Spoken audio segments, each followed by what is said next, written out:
أستغفر الله العظيم وأتوب إليه وأتوب إليه لا إله إلا الله لا إله إلا الله حق لا إله إلا الله لا إله إلا الله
الله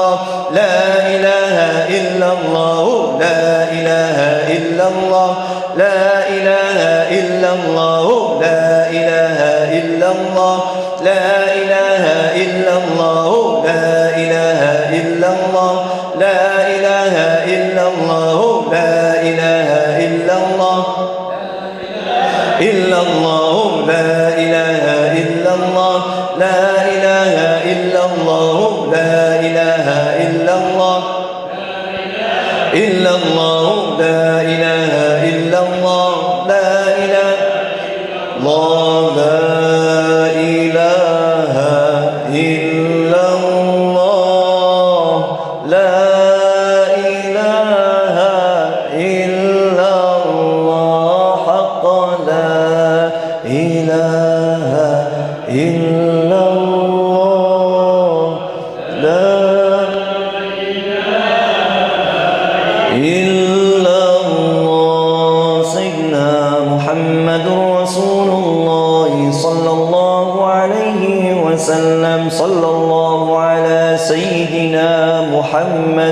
صلى الله عليه وآله وسلم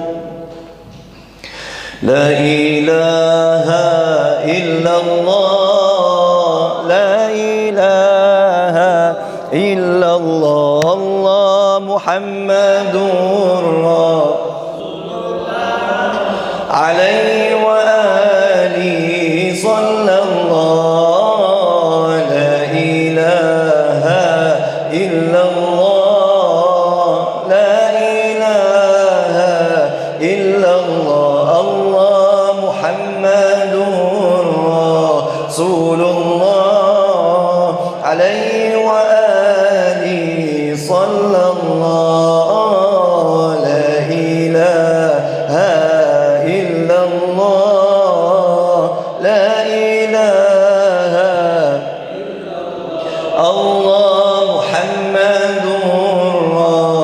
رسول عليه وآله صلى الله بها يثبت الإيمان بها يحصل الأمان كرر أيها الإنسان لا إله إلا الله لا إله إلا الله لا إله إلا الله محمد رسول الله عليه صلى الله جمعت معنى التوحيد ودلت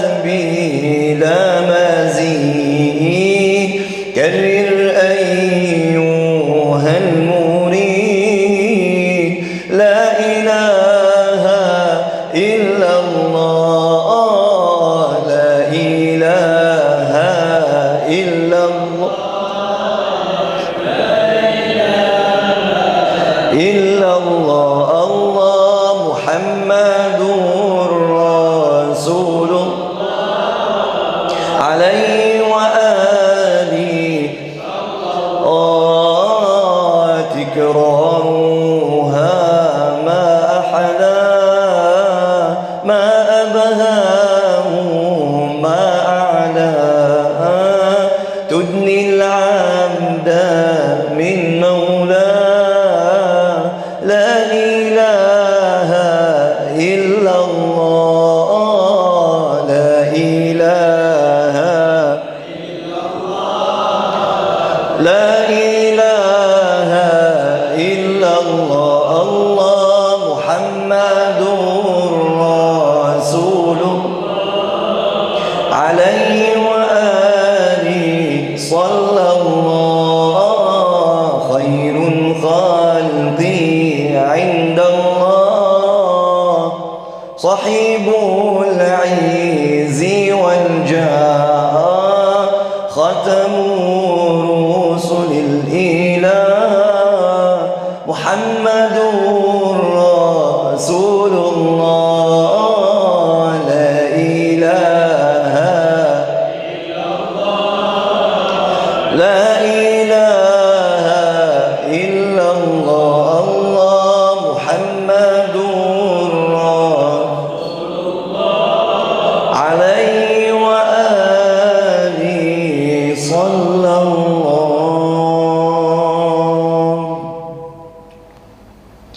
مولاي صل وسلم دائما أبدا على حبيبك خير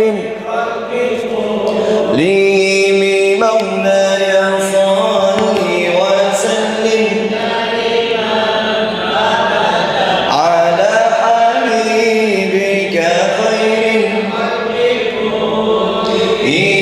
آمن تذكر جيران بذي سلام مزجت دمعا جرى من مقلة بدم مولاي وسلم دائما على حبيبك خير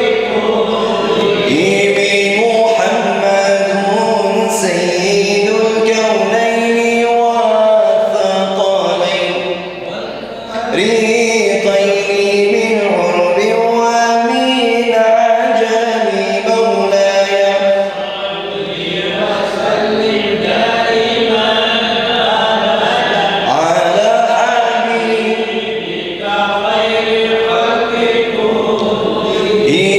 يا ربي بالمصطفى بلغ مقاصدنا اغفر لنا ما مضى عن كرم يا ربي بالمصطفى سيدنا اغفر لنا ما مضى واسع الكرم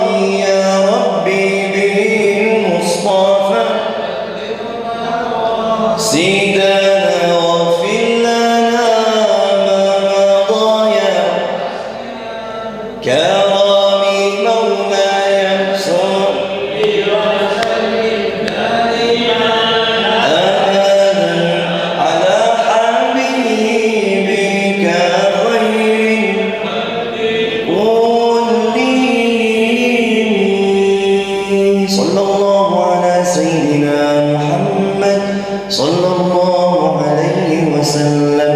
إن الله وملائكته يصلون على النبي يا أيها الذين آمنوا صلوا عليه وسلموا تسليما. اللهم صل على سيدنا محمد وعلى آل سيدنا محمد وأصحابه وبارك وسلم. سبحان ربك رب العزة عما يصفون وسلام على المرسلين والحمد لله رب العالمين.